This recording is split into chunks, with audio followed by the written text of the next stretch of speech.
더 이상 오지 마세요. 그냥 한국으로 가세요. 미국의 한 병원에서 들려오는 대화 소리입니다. 잘 나가던 사업가인 그는 미국 병원을 찾았다가 대뜸 이런 소리를 들었는데요. 과연 무슨 일이 있었던 걸까요? 안녕하세요. 저는 미국 뉴저지에 거주하는 40대 미국인입니다. 저는 평생을 사업을 해온 사업가이기도 합니다. 젊은 시절부터 음식 유통 사업을 시작해 지금은 대형마트의 유통망을 갖추고 있을 만큼 사업체를 확장했고 어느 정도 기반이 잡혀 제 생활은 꽤 넉넉했습니다.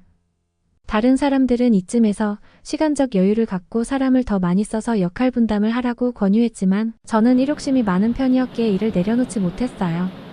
한편으로는 다른 사람을 믿고 맡길 수 없다는 불안감도 이유였죠. 그래서 사업이 확장되어 가면서 돈은 많이 벌려도 제 개인적 시간 여유는 점점 더 없어지고 빡빡한 생활이 지속되던 날들이 이어졌어요. 돈이 많이 벌리는 만큼 제 자신을 갈아 넣어야 했죠. 매일같이 늦은 시간까지 시장 조사를 하고 유통망을 넓히기 위한 전략을 연구했어요. 그렇게 약 20년을 살다 보니 건강이 많이 안 좋아졌어요. 건강 악화는 사실 예견된 것이었죠. 제때 챙겨 먹지 않을 때가 많았고 그나마도 인스턴트나 간편식으로 때우는 경우가 많았어요. 운동은커녕 걸을 시간도 거의 없었죠. 미국은 국토가 넓다 보니 차 없이는 이동이 거의 불가능할 정도거든요. 저는 시간을 절약하기 위해 늘 차로 이동해야 하는 바쁜 사람이었고 그렇게 건강에 신경 쓰기보단 오로지 일만 하던 저는 40대가 되자 체력이 급격하게 떨어지는 것이 느껴지기 시작했습니다. 조깅이나 걷기를 할 시간도 없다 보니 근육은 점차 흐물흐물해졌어요. 그래도 체질 자체가 건강한 편이었기에 경각심을 갖지 않았었죠. 그런데 언제인가부터 이상 증상이 발생했어요.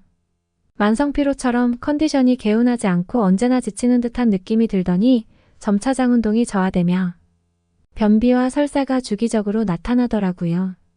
일반적인 장염으로 보기엔 시간이 지나도 회복이 되지 않고 나중에는 변에 피가 섞여 나올 정도로 증상이 악화됐어요. 그러면서 복부에 통증과 경련이 발생해 평정심을 잃고 신음을 흘리게 되는 경우도 나타나더라고요. 자연스럽게 식사량은 줄어들고 식욕도 줄어 급격하게 체중이 줄어들었어요. 주변에서도 큰 병에 걸린 것 아니냐며 걱정할 정도였죠. 어느샌가부터 보리 속 들어가고 눈은 퀭하게 다크서클이 내려앉아 누가 보더라도 아픈 사람처럼 보였어요. 무기력과 피로감이 갈수록 심해져 결국엔 병원에 찾아가게 되었죠. 전반적인 신체 검사를 거친 뒤 받은 진단은 대장암 선고였어요. 말로만 듣던 암이라는 진단을 받고 저는 등골이 서늘해졌죠. 의사 선생님은 아직 심각한 수준으로까지 전이가 발생하진 않았으니 당장이라도 일을 그만두고 휴식과 치료의 기간을 가지라고 권했어요. 아직 이루고 싶은 게 많았던 저는 억울한 마음이었지만 병을 방치하면 죽을 수도 있다는 말에 경영권을 위임했습니다. 병원에서는 대장암이 발생하는 원인부터 설명해 줬어요. 저처럼 40대에 들면 대장암이 발생할 가능성이 자연스럽게 높아지지만 개 중에서도 생활습관이나 식습관이 나쁠 경우 암 전이가 빨라진다더군요.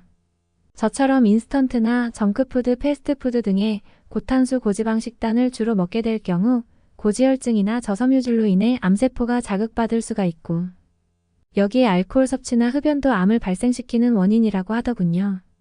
선생님은 특히 정크푸드 특유의 고염분을 지적했어요. 염분이 많이 들어간 음식은 대장을 지속적으로 자극하고 체내수 분량을 줄여 대장암이 더욱 발생하기 쉬운 체내 환경을 만든다더군요. 그러면서 저의 전반적인 생활 태도와 습관을 개선해야 할 필요가 있다고 하셨어요. 되도록 생물 재료와 신선한 채소로 만든 건강식을 섭취하는 게 좋고 섬유질과 유산균, 비타민과 미네랄 등의 영양분이 충분히 들어간 식단을 지켜야 한다고 했죠. 여기에 암세포의 증식을 막기 위한 항암 치료까지 진행했어요. 그렇게 저의 투병 생활이 시작됐어요. 항암 치료는 정말 메스꺼울 정도로 부작용이 심했죠. 항암 성분이라는 게 대부분 암세포를 억제할 뿐만 아니라 정상적인 조직과 세포까지 압박하기 때문에 일상생활에서의 고통이 상당히 심했어요. 수시로 구토를 하고 복통과 설사 변비에 시달리며 방사선 치료로 인한 피로감과 식욕부진에도 시달렸죠. 하루 종일 병상에 누워 인간답지 않은 삶을 살아가는 것이 정말 힘들었어요. 게다가 식사 역시 병원에서 나온 병원식만으로 충당했어요. 거의 간이 되어 있지 않은 밋밋한 음식 때문에 그나마의 사는 재미마저 상실하는 기분이었죠. 톡 쏘는 콜라와 피자의 맛이 생각나 당장이라도 병원을 탈출하고 싶었어요. 그렇게 인간적인 욕구를 통제당하다 보니 정신적 스트레스와 우울감까지 발생했죠. 게다가 경영 일선에서 물러나 사업체를 제 손으로 통제하지 못한다는 점이 우울했어요. 저 자신이 쓸모없는 사람이 되어버린 느낌이었죠. 다행히도 치료 2년차의 대장암은 완치되었어요. 장 내부의 용종과 종양은 모두 제거되었고 방사선이나 코트 촬영을 해봐도 암 조직은 발견되지 않아 이제 경영 일선으로 돌아가도 되었죠. 회사에 돌아와 보니 제가 걱정하던 일이 벌어져 있었습니다. 제가 없는 동안에 경영 실적은 난장판이 되어 있었어요. 제가 임명한 CEO와 임원들은 저처럼 책임감 있게 기업을 경영하지 않았고 직원은 방만하고 고객사는 줄어들어 이전 매출의 절반 정도를 겨우 유지하는 수준이었죠. 저는 퇴원과 동시에 곧바로 회사로 출근했고 하나하나 경영의 미비한 점을 잡아 나가기 시작했어요. 그렇게 3년 만에 본래 매출을 회복했지만 저는 이전과 같은 고된 업무에 시달리고 있었죠. 주기적으로 잡혀있던 건강검진도 놓치는 때가 많았어요. 휴식을 하며 건강을 돌봐야 했는데 그런 생활로 다시 돌아갔으니 건강이 다시 악화된 건 당연한 일이었죠. 암이 처음 걸렸을 때와 유사한 증상이 나타나더니 극심한 통증 때문에 몸을 가누기조차 어려워지는 날이 늘어났어요. 그제야 병원을 방문했고 암세포가 재발했다는 판정을 받았죠.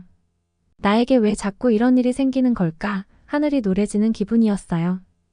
병원에서는 면역력 자체가 약해졌다는 진단을 내렸죠. 어느 정도의 면역력이 형성돼야 정상세포가 암세포의 증식을 억제해준다는데 신체 기능이 지나치게 약화돼 암세포의 증식이 제약된다는 얘기였어요.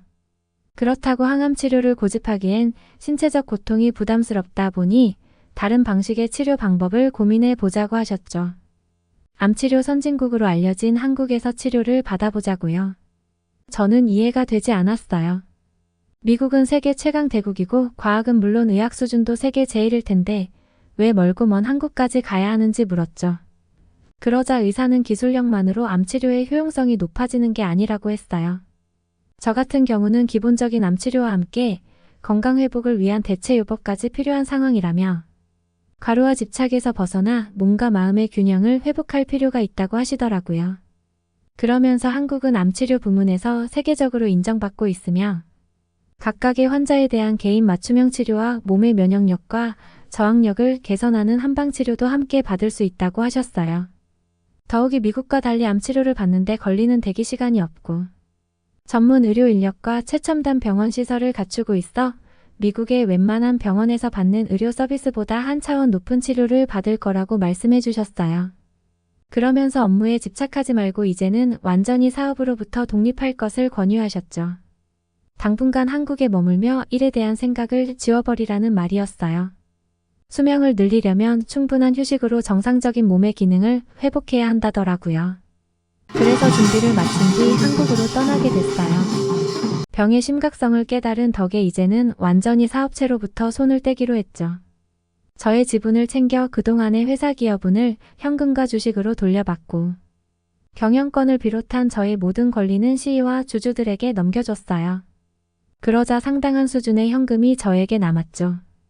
비록 사업에서의 꿈을 이루지 못한 건 아쉬웠지만 이 돈으로 여생을 건강히 보내자고 결심했어요. 한국에 도착하여 병원을 방문하자마자 어째서 한국 의료 서비스의 수준을 극찬했는지 알 수 있겠더라고요. 오래되고 낡은 미국의 병원과 달리 한국의 대형 병원은 정말 호텔이라고 해도 될 만큼 고급스럽고 편안한 분위기였어요. 건물 자체가 신축이나 다름없어 냉난방 시설이 쾌적했고 내부 집기나 식사의 수준도 매우 훌륭하더라고요. 외국인인 저를 위해 맞춤식까지 제공해줘서 음식 문제로 고생할 일도 없을 것 같았어요. 게다가 병원마다 종합암센터를 마련해 암 환자에 대한 맞춤식 협력 체계를 제공하고 있었어요. 덕분에 암 환자라 하더라도 어느 한 분과에서만 치료를 받는 게 아니라 증상별로 종합병원의 다양한 분과가 연결되어 개인별로 적합한 치료를 도출하는 방식이었죠. 특히 저의 증상 같은 경우 복통과 설사 등의 장기능과 관련된 부분이 많았기 때문에 내과와 내분비과 등의 도움을 받아 증상을 효율적으로 치료할 수 있었어요. 종합병원이라 그런지 의사와 간호사분들의 서비스 수준도 훌륭했어요. 병원이 언제나 체계적으로 24시간 가동하고 있었고, 언제든 문제가 있으면 의료진의 도움을 받는 시스템이라 환자가 방치될 염려가 없더라고요. 게다가 의료진분들이 기본적으로 영어가 가능했기 때문에 의사소통에 문제도 거의 발생하지 않았어요. 영어 외에도 다국어 서비스와 문화중재 서비스가 제공돼 다양한 문화권에서 찾아온 환자분들의 만족도가 클 수밖에 없더라고요. 게다가 항암치료와 더불어 한방치료의 방식을 활용하는 것도 인상적이었어요. 한방치료는 한중일을 비롯한 동양 문화권에서 1000년 이상 이어져 온 대체의학이라고 하는데, 사람의 체질에 따라 부족한 기운을 보충하는 생약과 체내 기능의 활성화를 유도하는 치료 방식이라더군요. 저 같은 경우에는 몸의 전반적인 기운이 쇠약해져 있는 상황이기 때문에 기운과 열을 북돋는 한약을 처방해 주셨는데, 이는 화학 성분으로 만들어진 일반적인 약과는 달리 생약 성분으로 이루어져 흡수가 빠르고 치료처럼 몸에 부담을 주지 않는다더군요. 확실히 한의학 치료를 받고 처방받은 한약을 먹자마자 신기하게도 몸에 활력이 도는 느낌이 들었어요. 일반 병원약을 먹었을 때와 완전히 다른 느낌이었죠. 그리고 그렇게 몇 주까지 나자 만성피로의 증상이 줄어드는 기분이었고, 몸의 기운이 돌아 가벼운 운동을 하거나 산책을 할 수 있게 됐어요. 여기에 몸의 혈을 자극하는 침치료나 약침치료, 그리고 혈관이나 신경에 막힌 곳을 자극하고 근육을 이완시키는 부항이나 뜸 등의 동양적인 치료 방식을 통해 몸이 굽고 뻣뻣해지는 느낌을 완화시킬 수 있더라고요. 그렇다 보니 자연스럽게 식욕도 늘고 소화를 하는 과정도 편안해지게 되었어요. 면역력과 저항력이 높아진다는 게 이런 의미인가 싶더라고요. 더욱이 한국의 병원에서는 환자가 정신적 스트레스나 절망감에 시달리지 않도록 멘탈 관리를 해준다는 점이 좋았어요. 외롭게 외국에서 치료를 받는 저의 입장에서는 더욱 이러한 인간과의 소통이 중요한 일이었는데, 선택에 따라 명상이나 참선 등의 수행으로 마음의 불안을 줄여주는 치료를 제공하더라고요. 게다가 다양한 병원 내 수업에도 참여하고 들을 수 있었어요. 정신적 스트레스가 쌓이면 암세포가 자극받아 병해증 심해지는 원인이 된다고 하는데, 이처럼 마음을 단련하는 치료까지 제공하는 한국의 치료 방식은 매우 훌륭하다는 생각을 했어요. 덕분에 지금은 완전히 병을 치료해 건강한 신체를 갖게 되었답니다. 한국의 의료 서비스는 미국이 갖지 못한 장점을 갖고 있는 것 같아요. 이처럼 훌륭한 기술력과 의료진을 갖춘 한국 국민들이 정말 부러워지는 경험이었습니다. 이제 건강을 잘 관리하고 살 계획이지만 혹시 또 아파진다면 저는 바로 한국으로 주저하지 않고 떠나올 생각입니다. 오늘의 사연 어떠셨나요? 한국의 의료 서비스가 다른 나라 사람들에게도 인정받는 우수함에 저까지 뿌듯해지는데요. 오늘도 끝까지 들어주셔서 감사합니다. 구독과 좋아요로 응원해주세요.